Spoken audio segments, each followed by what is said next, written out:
Hello guys, नमस्कार। मैं भावेश गजपाल पुनः आपका स्वागत करता हूं अपने YouTube चैनल लक्ष्यविद भावेश गजपाल में।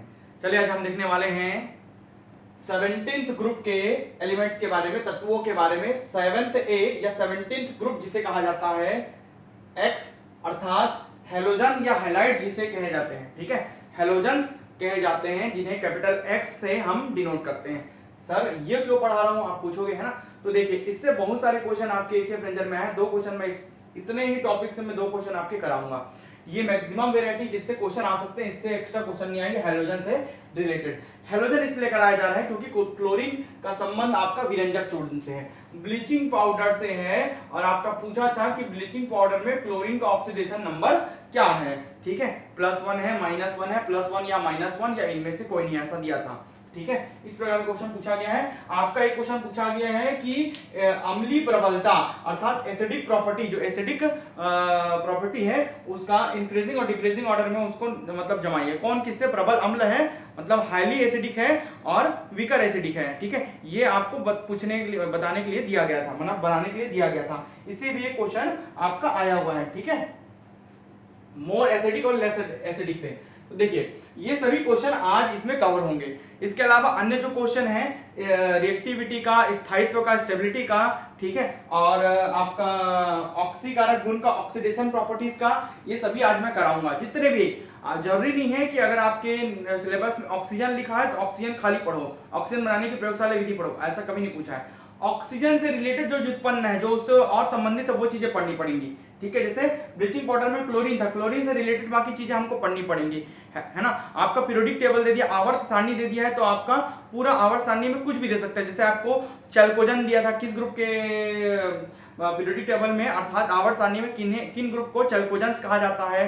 ठीक है, या पोटेशियम कौन से ग्रुप का हिस्सा है, ये सभी पूछा गया क्वेश्चन है। तो कुछ भी पूछ सकता है कहीं भी, और इसके दायरे इतने हैं। ये हेलोजन्स में क्लोरीन और उससे संबंधित चीजों के दायरे इतने हैं जो दिए गए हैं। फ्लोरीन से संबंधित भी क्वेश्चन बहुत सारा पूछता है। आज हम चालू करेंगे, पूरा बेसिक सिखाऊंगा, 0 से लेकर 100 तक हम सीखेंगे। ठीक है, चलिए ध्यान देते हैं। सबसे पहले तो देखते हैं एक्स, कैपिटल एक्स से डिनोट करते हैं हम हेलोजन्स को। इन्हें हम हैलाइड्स भी कहते हैं या हेलोजन्स कहते हैं। ठीक है, देखिए फ्लोरीन इसका फर्स्ट मेंबर है, उसके बाद क्लोरीन, ब्रोमीन, आयोडीन और एसिटिन। ठीक है, 1 2 3 4 और ये 5 इसके मेंबर है 17 ग्रुप के, अर्थात 7th ए के। ठीक है, ये पी ब्लॉक का हिस्सा है। किस ब्लॉक का हिस्सा है? पी ब्लॉक का हिस्सा है। पी ब्लॉक का हिस्सा इसलिए है क्योंकि इसके अंतिम जो इसके फॉर्मूला होता है ना, इलेक्ट्रॉनिक कॉन्फ़िगरेशन है, उसके अंतिम में जो भी इलेक्ट्रॉन है वो पी ब्लॉक में होते हैं। किस में होते हैं? पी ब्लॉक में। ठीक है, सबके अंतिम में Np5 लिखा रहेगा। ठीक है, अंतिम दो इलेक्ट्रॉन को संयोजी इलेक्ट्रॉन बोलते हैं, वैलेंस इलेक्ट्रॉन बोलते हैं, क्योंकि इनके संयोजी कक्षक में, मतलब वैलेंस ऑर्बिटल में उपस्थित इलेक्ट्रॉनों को संयोजी इलेक्ट्रॉन कहा जाता है। जैसे कि फॉर एग्जांपल, अगर इस फ्लोरीन का एटॉमिक नंबर जो कि N9 दिखा रहा है, क्या है? फ्लोरीन का एटॉमिक नंबर, परमाणु क्रमांक 9 है। अगर हम इसका इलेक्ट्रॉनिक कॉन्फ़िगरेशन निकालेंगे ऑर्बिट में, मतलब कक्ष में, तो हम निकालेंगे 2 और 7। क्या निकालेंगे?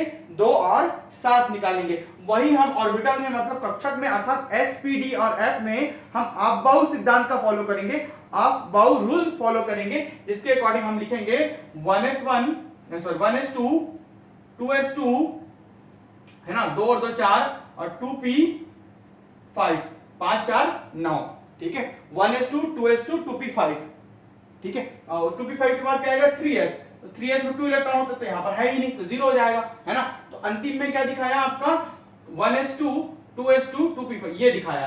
तो इसका बेसिक फॉर्मूला क्या हो गया? इसलिए ns2 np5, जहां पर जो n की 1 2 3 4 और ये 5 एलिमेंट है, 5 तत्व हैं आपके पास। ठीक है, देखते हैं अब इसके अंतर्गत ये इसका इलेक्ट्रॉनिक कॉन्फ़िगरेशन जब आप ऑर्बिट में निकालेंगे तो लिखा आएगा 2 8 और 7। ये देखिए अंतिम में 7 इलेक्ट्रॉन। ठीक है, सबकी वैलेंसी एक ही होती है, सबकी संयोजकता, संयोजकता मतलब आपका आ जाएगा वैलेंसी, इस ग्रुप के सब, ठीक है, इस ग्रुप के सभी तत्वों की वैलेंसी जो है, संयोजकता एक होती है, बिकॉज ऑफ इनके अंतिम कक्ष में 7 इलेक्ट्रॉन होते हैं। अष्टक पूरा ऑक्टेन कंप्लीट करने के लिए ये 1 इलेक्ट्रॉन आसानी से गेन कर सकते हैं, और ये बन जाएंगे 2 और 8। क्या बन जाएंगे? 2 और 8 बन सकते हैं। जितने नंबर ऑफ इलेक्ट्रॉन डोनेट करने पड़े या गेन करने पड़े, विच वन इज इजी, जो भी आसान हो उसे उसकी संयोजकता हम कहेंगे। तो इसके लिए एक लेना आसान है और ऑक्टेन कंप्लीट करना आसान है, अष्टक पूरा करना आसान है, और ये संयोजकता अपनी कंप्लीट कर लेगा, अर्थात ये बैलेंस हो जाएगा और ये स्टेबल हो जाएगा। ठीक है, तो ये एक इलेक्ट्रॉन लेगा, इसलिए वैलेंसी हो जाएगी इनकी सबकी एक।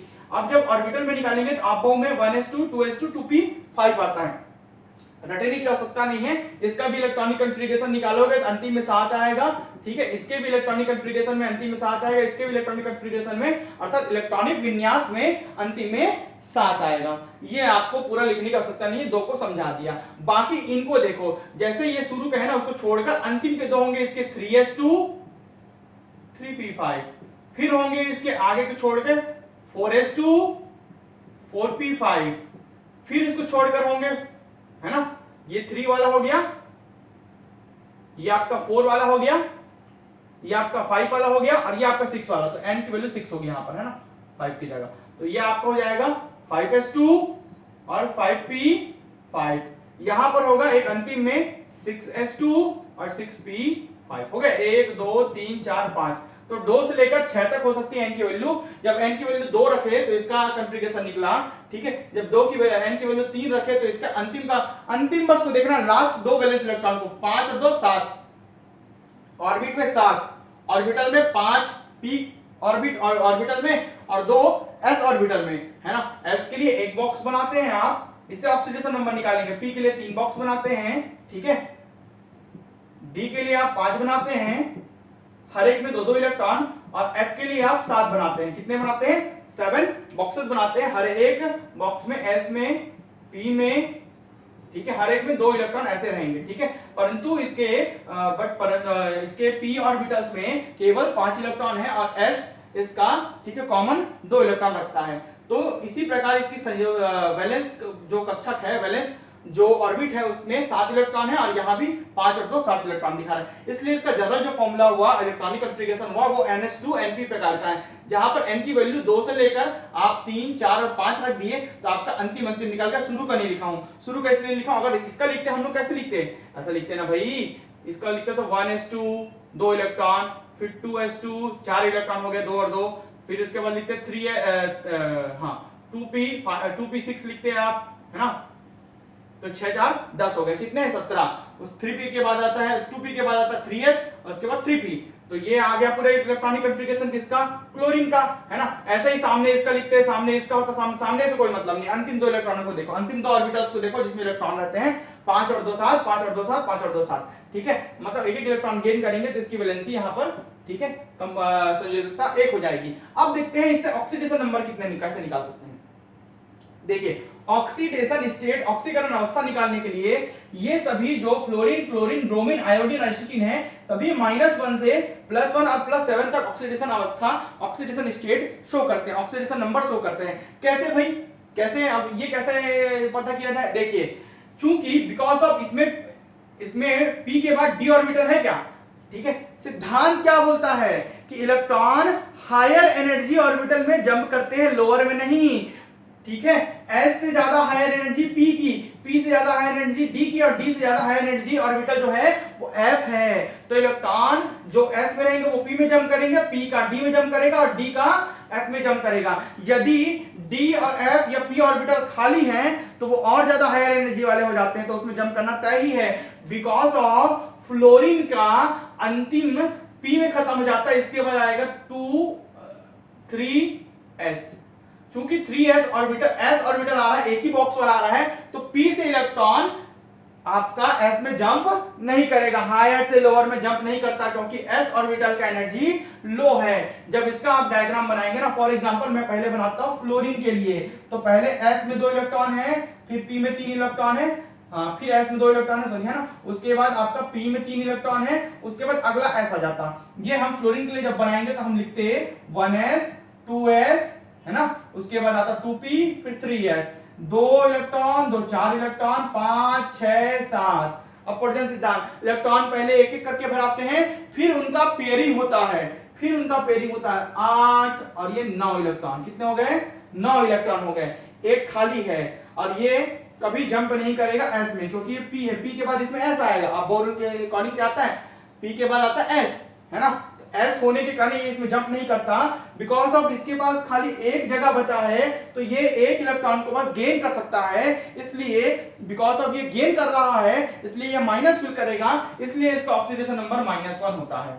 क्या होता है? -1 होता है। जब हम क्लोरीन के लिए जाएंगे, क्लोरीन के लिए बनाने जाएंगे, तो हम अंतिम के 2 लेता हूं, है ना। ये 3 को छोड़ दो, कोई मतलब नहीं है, तो मैं लेता हूं 3s, है ना। 3s के बाद देता हूं 3p,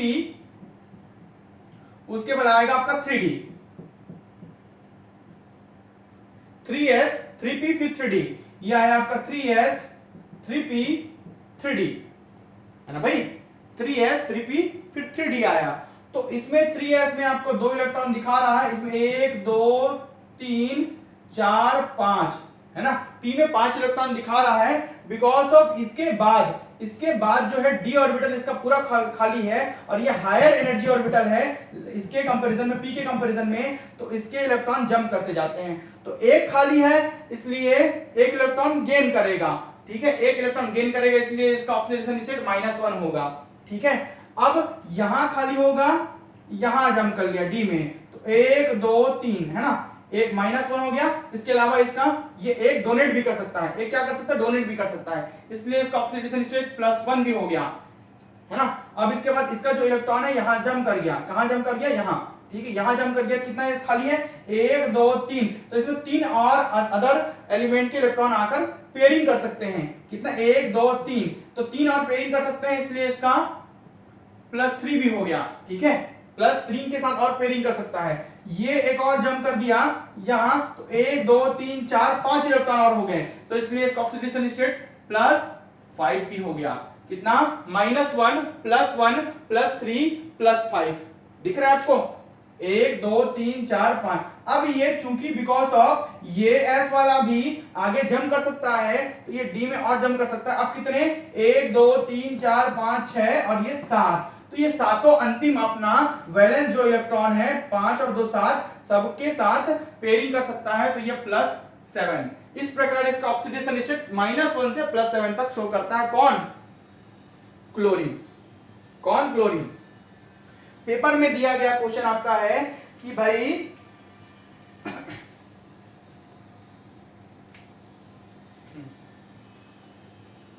देखिए पेपर में क्या क्वेश्चन दिया है, विरंजक चूर्ण में मतलब कैल्शियम ऑक्सीक्लोराइड में क्लोरीन का ऑक्सीडेशन स्टेट क्या है? +1 -1 0 +1 या -1, इनमें से कोई नहीं। तो क्लोरीन की ऑक्सीकरण अवस्था आपका +1 और -1 होती है, जो कि ऑप्शन पे दिया गया है।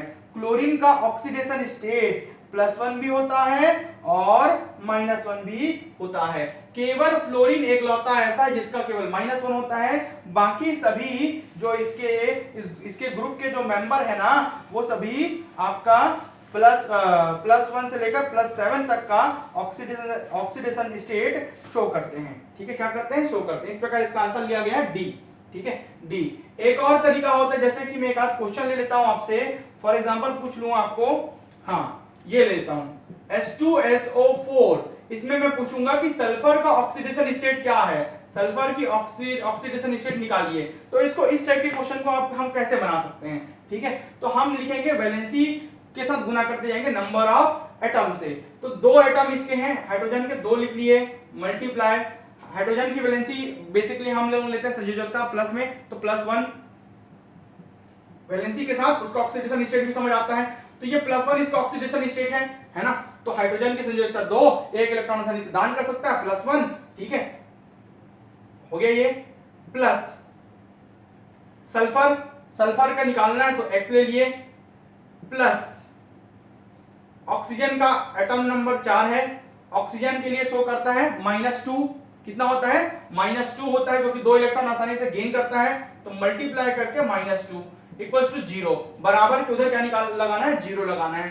2 एकम 2x + 4 दूनी 8, तो ये हो जाएगा -8 बराबर 0, ठीक है। ये हो जाएगा x - 6 = 0, 8 में से 2 गया 6 बचा, x बराबर ये हो जाएगा +6 ट्रांसफर होके।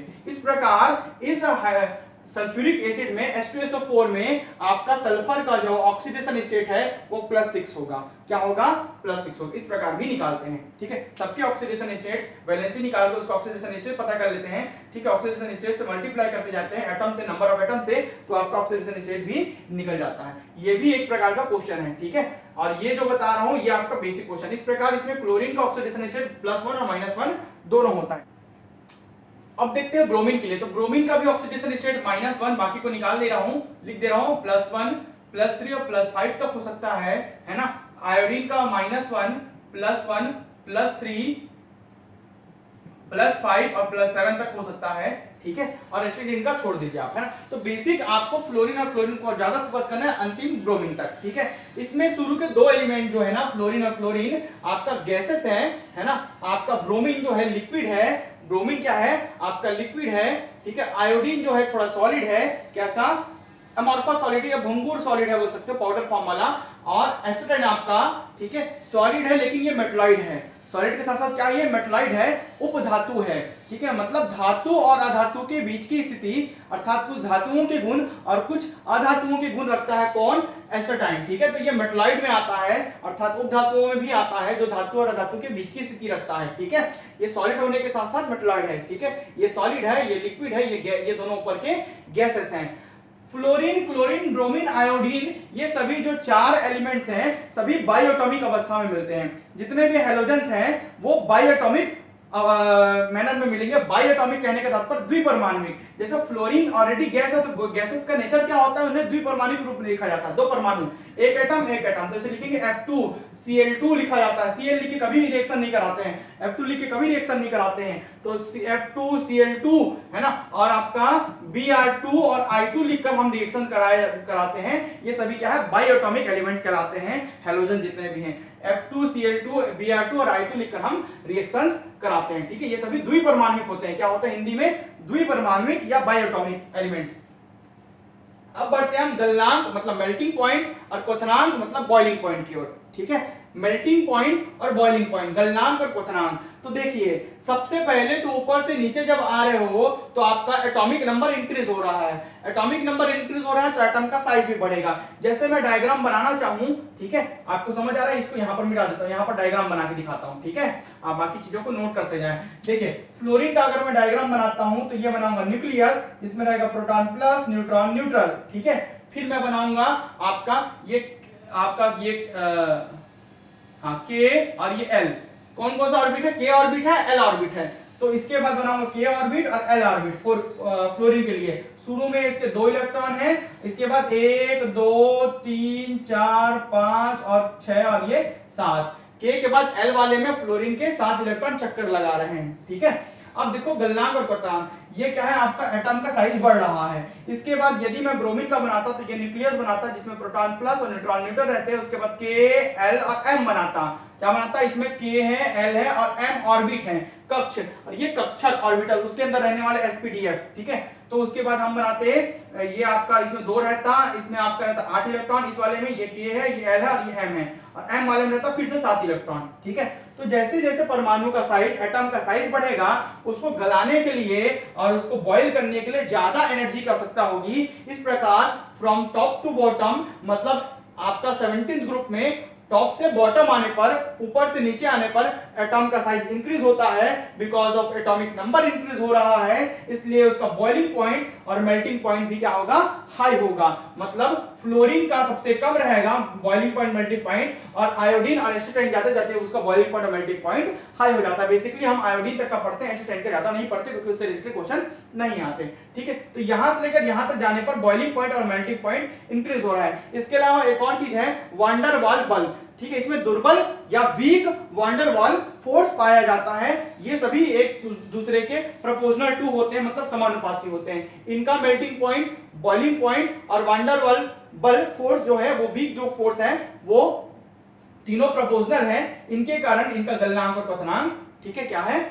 लो से हाई हो रहा है एटम के बढ़ने के साथ साथ, ठीक है। तो इस प्रकार ये आपका उदाहरण है एक, कि स्ट्रक्चर बनाने से आपको समझ आ जाता है। ऑक्सीडेशन स्टेट या -1 से +7 तक शो करते हैं, फ्लोरीन को छोड़कर बाकी सभी -1 से +7 शो करते हैं। फ्लोरीन एकलौता ऐसा है जो केवल -1 ऑक्सीडेशन स्टेट शो करता है। याद रखिए, इस क्वेश्चन को पूछ सकता है कि हेलोजन में से कौन सा ऐसा एटम है या कौन सा ऐसा एलिमेंट है जो केवल -1 ऑक्सीडेशन स्टेट शो करता है, तो आपका आएगा फ्लोरीन। ठीक है, अब देखते हैं तीसरा बिंदु लिखा है।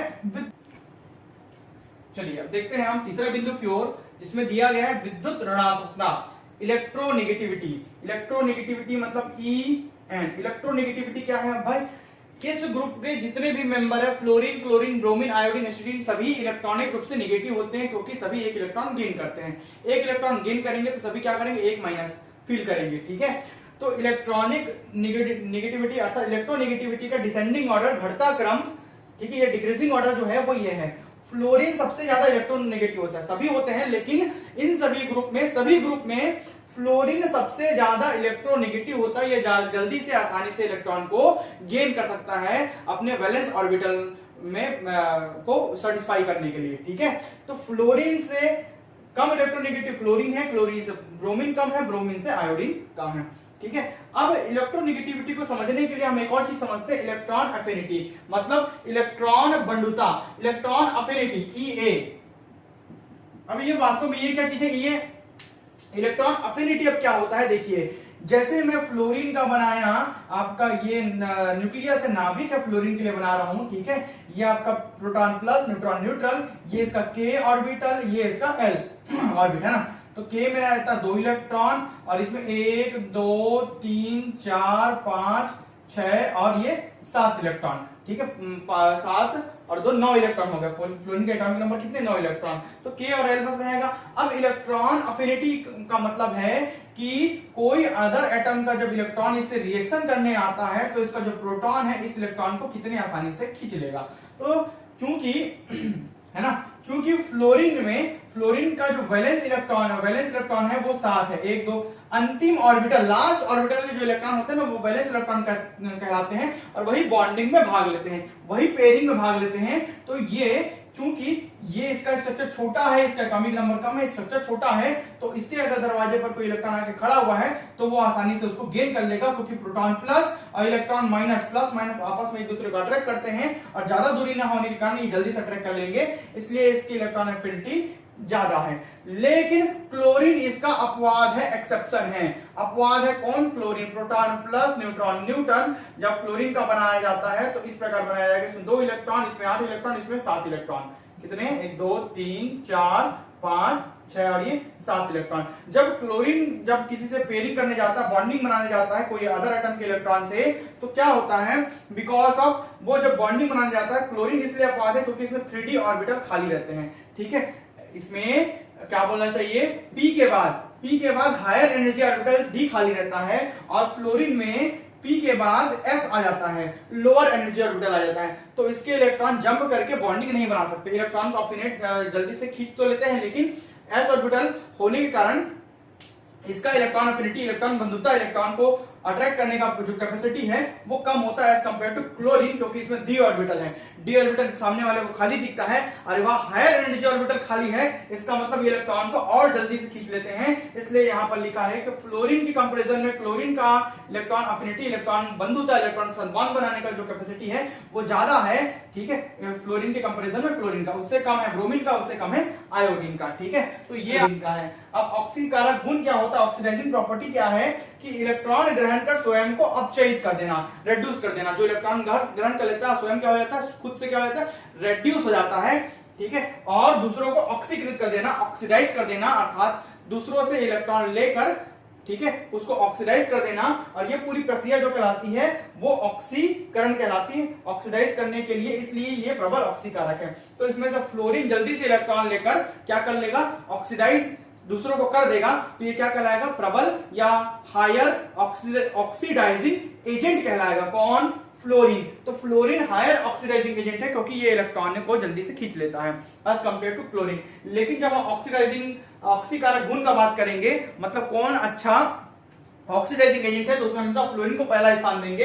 हालांकि इलेक्ट्रॉन बंधुता में क्लोरीन इससे ज्यादा है, इसका संबंध इससे इलेक्ट्रॉन बंधुता से जरूर है। ऑक्सीकारक गुण का संबंध इलेक्ट्रॉन बंधुता से है, तो इधर से इधर आने पर इलेक्ट्रॉन बंधुता घट रही है, ये दिखा रहा है। और ये लागू होता है केवल यहां से लेकर यहां तक घटती है, लेकिन इसके कंपैरिजन में इसका इलेक्ट्रॉन बंधुता क्या है, ज्यादा है, किसका, क्लोरीन का। तो क्लोरीन इलेक्ट्रॉन बंधुता के मामले में पहले आएगा, उसके बाद फ्लोरीन से ज्यादा क्लोरीन का है, उसके बाद ब्रोमीन का है, उसके बाद आयोडीन का है। ठीक है, तो ये आपको एक समझाने के लिए कि इलेक्ट्रॉन बंधुता का संबंध ऑक्सीकारक प्रॉपर्टी से, ऑक्सीडाइजिंग प्रॉपर्टी से है या ऑक्सीकारक गुण से है। ठीक है, यहां पर ये समझाया जा रहा है। इसी प्रकार इलेक्ट्रॉन बंधुता, इलेक्ट्रॉन एफिनिटी पावर से आप ऑक्सीडाइजिंग प्रॉपर्टीज को समझ सकते हैं। अब बढ़ते हैं पांचवा हाइड्राइड बनाने की ओर। सभी इस ग्रुप के सभी मेंबर लगभग हाइड्राइड बनाते हैं। हमको शुरू के 4 ही पढ़ना है, पांचवा एस्टाइन की ओर नहीं पढ़ना है, मेटलाइट को नहीं पढ़ना है, वो जब आवर्त सारणी पढ़ाऊंगा तब बताऊंगा।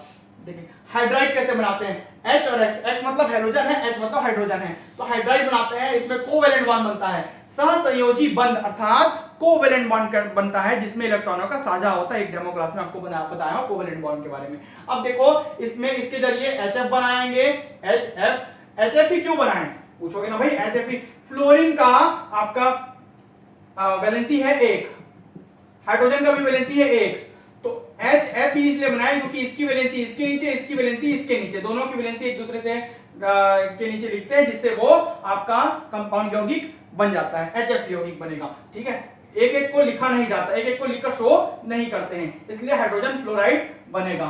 ठीक, या हाइड्रोजन फ्लोराइड कहेंगे, हाइड्राइड बनाएगा। वैसे हाइड्रोजन क्लोराइड बनाएगा, HCl हाइड्रोक्लोरिक एसिड जिसे बोलते हैं, हाइड्रोक्लोरिक एसिड इसे बोलेंगे, हाइड्रोब्रोमिक एसिड इसे बोलेंगे, और हाइड्रो आयोडाइड या आयोडिक एसिड इसे बोलेंगे, HI। ठीक है, तो ये सभी 1-1 लेकर बनाते हैं, एक हाइड्रोजन, एक क्लोरीन, एक हाइड्रोजन, एक ब्रोमीन, क्योंकि सबका वैलेंसी क्या है, 1-1 है। ठीक है, तो HF, HCl, HBr और HI में जो हाईली एसिडिक होगा वो HI होगा, हाइड्रोजन आयोडाइड होगा, जबकि हाइड्रोजन फ्लोराइड जो है वो सबसे लोअर एसिडिक होगा, लोअर अम्लीय होगा। अम्लता मतलब क्या होता है, एसिडिक नेचर होता है। ठीक है, तो अम्लता का प्रबलता का क्रम, एसिडिक प्रॉपर्टी जो इंक्रीजिंग ऑर्डर में है वो HF से लेकर HI तक है, ये लोअर या वीकर।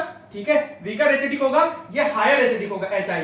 ऐसा क्यों भाई, देखिए ऐसा इसलिए क्योंकि इसमें जो हाइड्रोजन बॉन्ड है, ठीक है, वो प्रबल हाइड्रोजन बॉन्ड है, वो प्रबल होता है। इसके अलावा प्रबल अम्ल अर्थात हाईली एसिडिक वो होता है जिसमें प्रबल अपचायक कैपेसिटी होती है।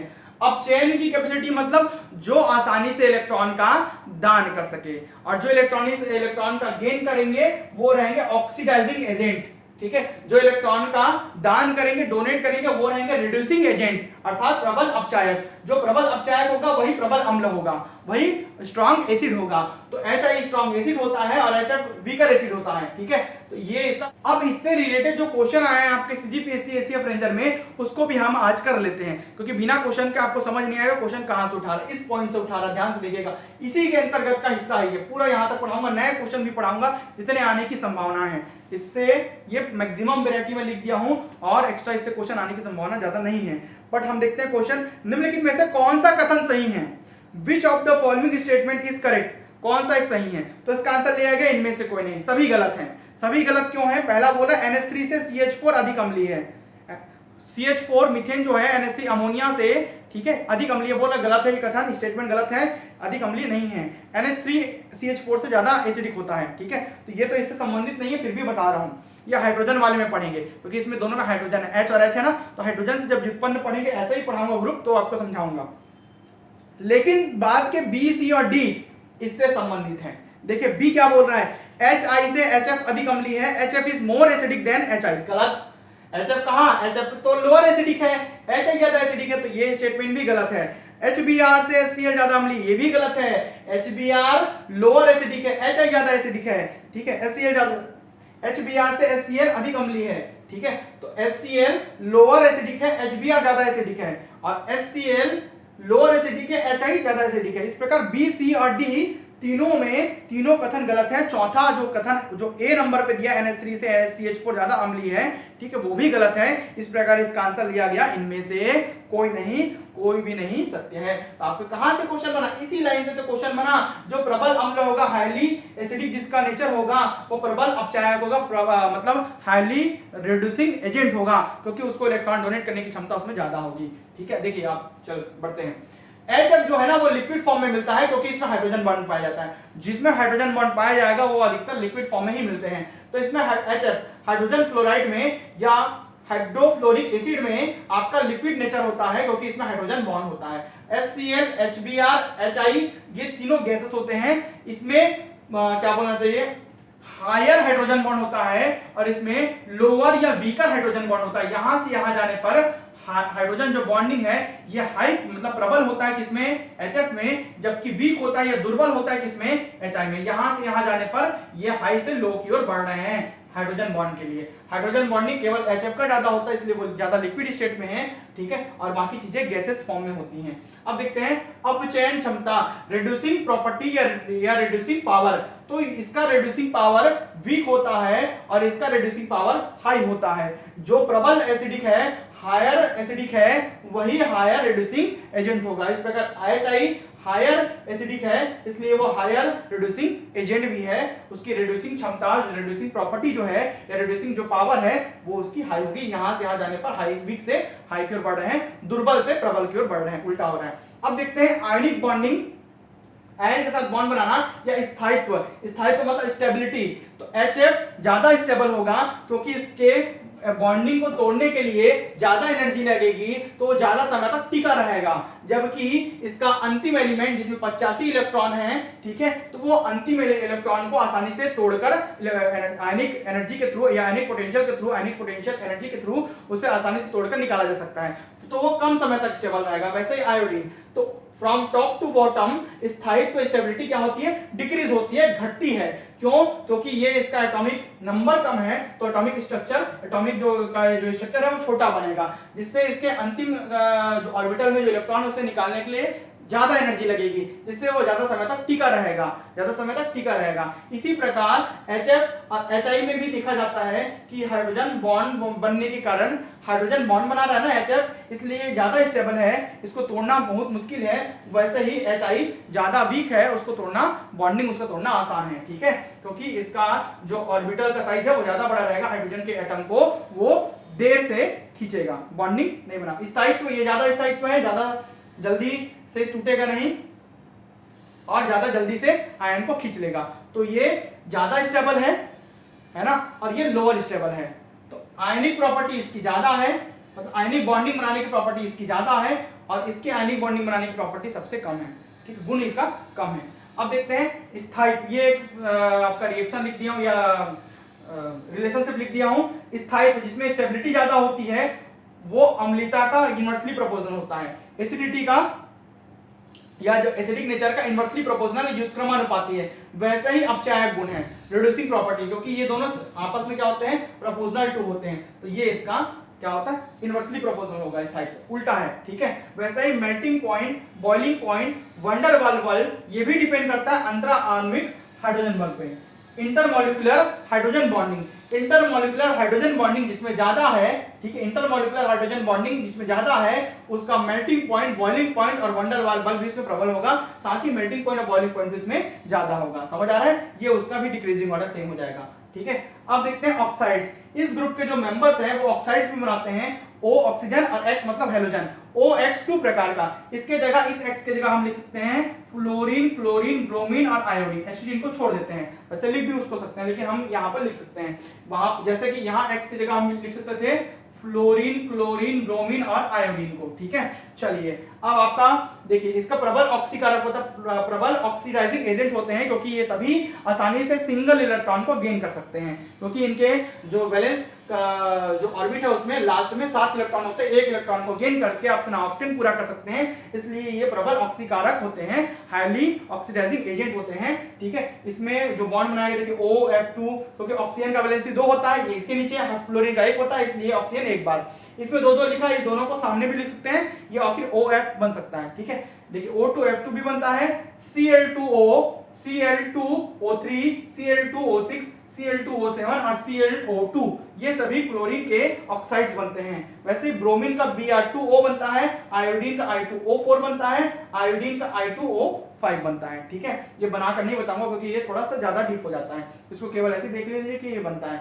इनमें से 2 का आपका पूछ सकता है स्ट्रक्चर, ये आपका है, ठीक है, Cl2O, dichloro oxide, dichloro oxide है ना, और ये आपका क्या है, ClO2, क्लोरीन डाइऑक्साइड है, ये डाइक्लोरो ऑक्साइड है, ये क्लोरीन डाइऑक्साइड है, ठीक है। तो Cl2O और ClO2, ठीक है, इसमें 112 डिग्री का एंगल होता है, दोनों के बीच में 118 डिग्री का एंगल। इसी प्रकार हम इसका भी बनाते हैं, इसमें लगभग 119 डिग्री का 119 डिग्री का एंगल बनता है, ठीक है। एंगल अगर देखा जाए तो ऑक्सीजन और ऑक्सीजन या सिमिलर एटम के बीच में, जैसे क्लोरीन क्लोरीन ऑक्सीजन ऑक्सीजन के बीच का एटम, वैसे सिमिलर एटम के बीच में वहां पर 119 डिग्री का एंगल बनता है इसमें, ठीक है। तो इसका स्ट्रक्चर कुछ इस प्रकार बनेगा। अब इस स्ट्रक्चर को आपको समझा देता हूं। आपको पता है कि ऑक्सीजन के अंतिम में 6 इलेक्ट्रॉन होते हैं, भाई ऑक्सीजन का एटॉमिक नंबर 8 मतलब 2 और 6, ठीक है। तो इसे कैसे निकालोगे, अंतिम में 6 इलेक्ट्रॉन, तो 1 2 3 4 5 और 6 इलेक्ट्रॉन। क्लोरीन के अंतिम में 7 इलेक्ट्रॉन होते हैं, 1 2 3 4 5 6 और 7, 1 2 3 4 5 6 और 7। इसका चूंकि इसको 2 इलेक्ट्रॉन चाहिए अपना स्टेबल होने के लिए, क्या होने के लिए, स्टेबल होने के लिए, अच्छा है 2 ले लेगा तो 8 हो जाएगा, लेना है ना इसको भी, और क्लोरीन को भी लेना है 1 इलेक्ट्रॉन। क्लोरीन के अंतिम में 7 इलेक्ट्रॉन है लास्ट ऑर्बिटल में, तो वो भी क्या ले लेगा, 1 ले लेगा, 1 ले लेगा तो क्या करेगा, बॉन्डिंग बना लेगा। तो ये इस प्रकार से दोनों को लेना ही है। यहाँ पर आयनिक बॉन्ड नहीं बन सकता, क्योंकि आयनिक बॉन्ड तब बनता है जब एक कोई देता है और एक कोई लेता है। यहाँ पर सहसंयोजी बंध बनेगा, सहसंयोजी बंध बनेगा, कोवैलेंट बॉन्ड बनेगा। ये इलेक्ट्रॉन का शेयरिंग कर लेंगे, ये इलेक्ट्रॉन का शेयरिंग कर लेंगे। एक ऑक्सीजन 2 बॉन्ड बनाया, 6 electron 2 bond, octane complete stable हो गया। एक क्लोरीन 7 इलेक्ट्रॉन 1 बॉन्ड बनाया, 8 कंप्लीट, इसका भी 8 कंप्लीट। इस प्रकार ये बनेगा, इस प्रकार का स्ट्रक्चर, इसमें 112 डिग्री का करीब एंगल होगा, वैसे ही इसका स्ट्रक्चर भी बनता है, ठीक है। सबके ऑक्टेन को काउंट करते जाओ, स्ट्रक्चर आपको बनाने आ जाएगा। अब 7वां बिंदु जो लिखा हूं वो हाइपोहेलोस एसिड है। हेलोजेंस में क्या आएगा आपको, फ्लोरीन क्लोरीन ब्रोमीन और आयोडीन, हेलो एसिड्स बनता है। जैसे H2 मतलब हेलोजन, बायोटॉमिक लिखते हैं ना, बताया जब भी रिएक्शन करोगे तो F2Cl2 Br2 I2 लिख कर रिएक्शन करोगे, सिंगल सिंगल नहीं करोगे। तो X2 लिखा, X की जगह आप क्या लिख सकते हो, फ्लोरीन क्लोरीन ब्रोमीन आयोडीन लिख सकते हो। इसका जब वाटर के मॉलिक्यूल के साथ रिएक्शन कराओगे तो ये बनेगा HF, मतलब एसिड बनेगा एक, F के जगह X के HX, X की जगह FCl Br कुछ भी लिख सकते हो, और साथ ही HXO बनेगा, ऑक्सीजन यहां पर चला जाएगा। इसी को कहा जाता है हाइपोहेलोस एसिड। हेलोजन की जगह अगर फ्लोरीन आया तो फ्लोरो एसिड हो जाएगा, क्लोरीन आया तो हाइपोक्लोरो एसिड हो जाएगा, ब्रोमीन आया तो हाइपोब्रोमो एसिड हो जाएगा, ठीक है। वैसे ही देखिए इसमें एसिडिटी का आपका क्रम लिख दिया हूं मैं, सीक्वेंस लिख दिया हूं, यही बस इंपॉर्टेंट है। बाकी चीजें क्यों हैं, कैसे है, स्ट्रक्चर कैसे बनेगा वो इंपॉर्टेंट नहीं है, ठीक है। देखिए HClO केवल क्लोरीन के लिए बताया है, क्योंकि क्लोरीन ज्यादा पूछता है क्लोरीन के बारे में, इसलिए क्लोरीन रिलेटेड है, इसलिए क्लोरीन का बनाया हूं, फ्लोरीन ब्रोमीन आयोडीन का नहीं बनाया हूं। तो HClO, HClO2, O3, HClO4, HClO में, ठीक है, इसको बोला जाएगा क्लोरस अम्ल acid, hypochlorous acid, hypochloric acid, ये भी हाइपोक्लोरिक एसिड है, डाई वाला, ये ट्राई वाला है, इसको बोलेंगे पर हाइपोक्लोरिक एसिड। क्या बोलेंगे, पर क्लोरिक एसिड बोल सकते हो, या फिर, ठीक है, या पर क्लोरिक एसिड। HClO4 को पर क्लोरिक एसिड बोलेंगे। इन सब ये सभी क्लोरिक एसिड कहलाएगा, और ये क्लोरस एसिड कहलाएगा, हाइपोक्लोरस एसिड, हाइपोक्लोरिक एसिड, और ये पर क्लोरिक एसिड कहलाएगा, ठीक है। तो इसमें एसिडिटी अर्थात अम्लता का जो क्रम है, ये लोअर वीकर या लोअर एसिडिक है, अम्ली है, दुर्बल अम्ल है, और ये प्रबल अम्ल है, हायर एसिडिक है, HClO4 पर क्लोरिक अम्ल। पर क्लोरिक जो एसिड है वो हायर एसिडिक नेचर में होता है। बस इतना ही इंपॉर्टेंट है इसका।